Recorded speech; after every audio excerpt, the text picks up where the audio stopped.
Capsules actually show where your hand is in 3D space, which is pretty cool. X, Y, and Z.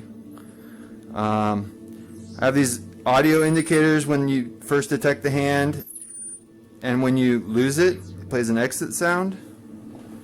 So the way this works, and where it gets actually really complicated, is when the vehicle gets multiple steps ahead, you have to plan for what angle is the vehicle facing, and plot your turns based on where it's going to be, not where it is now. So I'm going to move. Compass was the best we could come up with on the short time period, but you basically look and it sets the angle for you. So negative 90 is here to the left, 90 is over here to the right. So if I want it to go that direction, I'm going to move. I'll move it forward, then we'll turn this way. And it's actually, oh, I get, alright. And we're actually going to head to this tower over there. So I'll just keep going forward.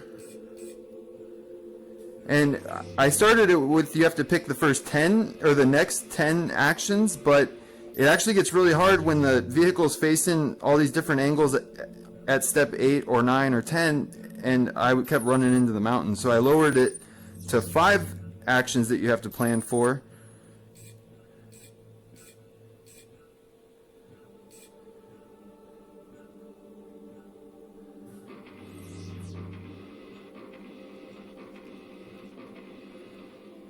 And if I just want to do a donut or something, I can go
So this is just one of the examples that you would include in a learning app, and kids will have to plot out their course with this one and think ahead at what direction the vehicle's facing, and it tests their reasoning and problem solving skills in a different way than you get with a paper and pen.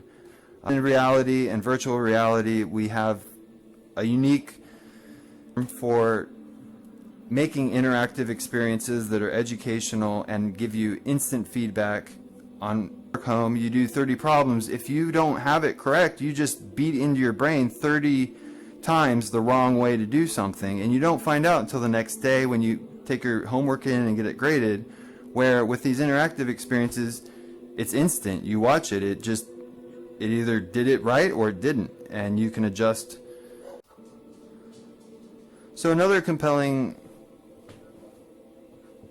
thing about an educational problem-solving app for kids is it gives another way to measure a child's ability and at solving problems, rather than right now in our educational system, kids get into the higher learning programs based on their test scores, and a lot of kids aren't interested in math and they don't get good test scores, but they're actually really brilliant, and under the right circumstances they can graduate from MIT. And there's a nonprofit in New York that picks up these kids that fall through the systems. They don't get any access to higher education classes, but they're really brilliant people, and the guy completely ignores their test scores, and he looks at, do they find joy in solving a problem? Because that's a huge motivation for learning, and you can teach these kids,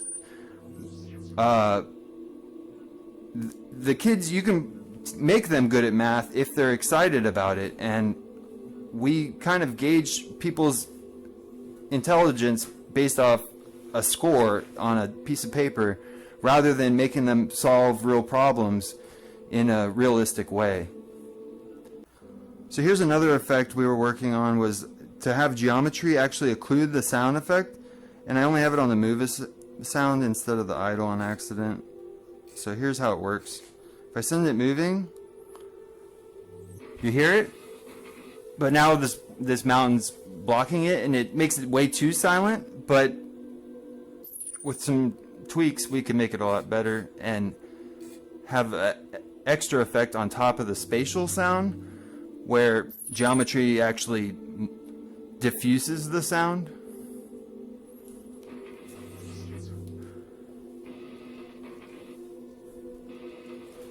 So you can hear